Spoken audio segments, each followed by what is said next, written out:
4 weeks from right now, Democrats gather in Chicago to officially nominate their candidate for president. Kelsey Kernstein is live outside the United Center there.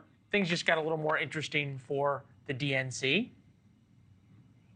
Yeah, that is exactly the case, Leland. So it's interesting because this Democratic National Convention, it could really go several different ways. And this could be the very first open convention that we have seen since 1968. And ironically, that DNC was held here in Chicago.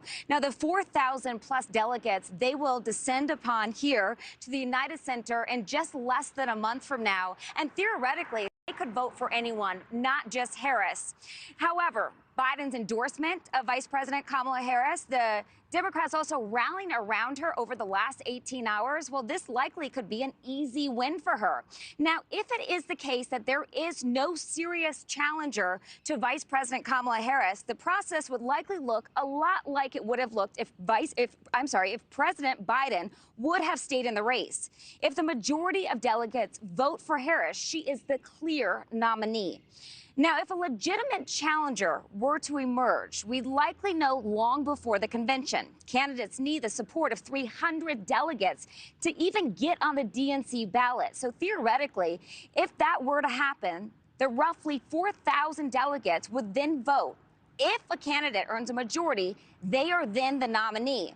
But if not, a second round of voting would then need to take place, and it would include the roughly 750 super delegates. Now, this includes people like former presidents, governors, members of Congress. If there is still no majority, the voting continues over and over again until one is reached. It is also really interesting to note, Leland, that exactly 100 years ago, back in 1924, it took 103 votes to nominate John Davis, and he lost in a landslide election against incumbent president Calvin Coolidge. Leland? Thanks for watching, everybody. Go to joinnn.com to find NewsNation on your television provider. Also, don't forget to click that red subscribe button below to get more of NewsNation's fact-driven, unbiased coverage.